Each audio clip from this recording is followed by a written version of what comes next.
Минимум вступительных слов и к диалогу с профсоюзными лидерами. Губернатор Николай Любимов сразу обозначил готовность отвечать на любые вопросы.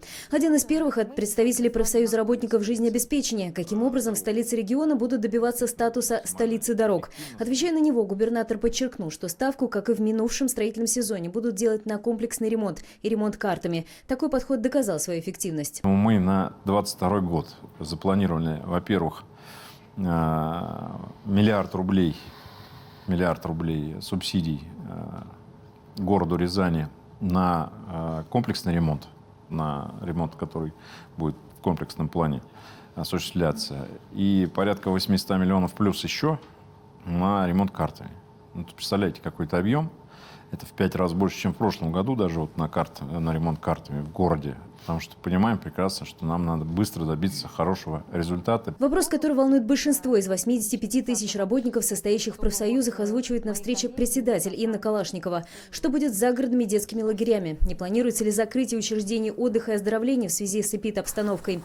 По словам Николая Любимова, об этом речь не идет. В 2021 году в области было открыто 14 лагерей. Этим летом количество не снизит. 11,5 тысяч детей смогут отдохнуть там летом. Есть планы и по развитию учреждений для детского отдыха. Лучезарный, тот лагерь, который будет продолжать развиваться как такая база лагеря «Патриот», он будет однозначно развиваться с этой точки зрения. А это значит, что там будут новые корпуса строиться и новые возможности обязательно для детей, для того, чтобы они могли там, в принципе, круглогодично находиться, не только в летнее время. И другие лагеря мы тоже хотели бы, естественно, улучшать. От медицинских профсоюзов прозвучало предложение разработать региональный пакет мер поддержки медработников, чтобы стимулировать приток кадров в отрасли. Как отметил губернатор, в области для этого уже действуют программы «Земский доктор» и «Земский фельдшер», направленные на соцподдержку врачей. Но если будут комплексные и перспективные предложения, правительство совместно с профессиональным сообществом готово их рассмотреть. А председатель профсоюза работников АПК озвучил на встрече сразу несколько тем, которые волнуют сельских тружеников.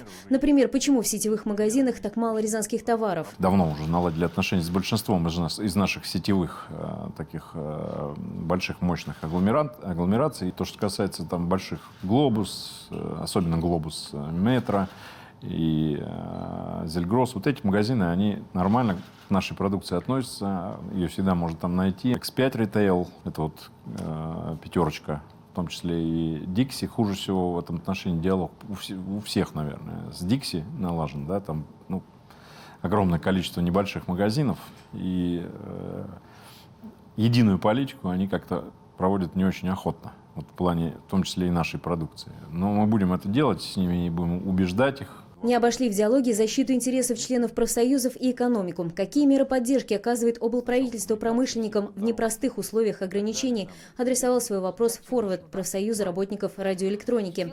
По словам Николая Любимова, финансовая помощь поступала и будет поступать через фонд поддержки промышленности, как федеральный, так и региональный. За это время у нас где-то порядка 156 предприятий за 2 года получили эти кредиты, и сумма их приблизительно около 400 миллионов в целом. Это только региональный фонд. Я не говорю сейчас с федеральным, там намного больше суммы.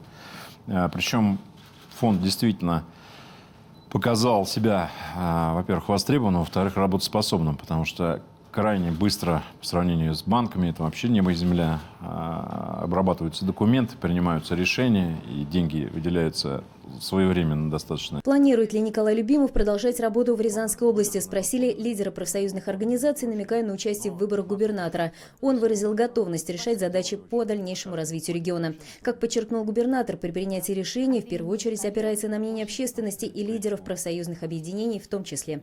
Марина Фадеева, Михаил Панин, Олег Парамзин, Алексей Кузнецов. Новости. Рязань.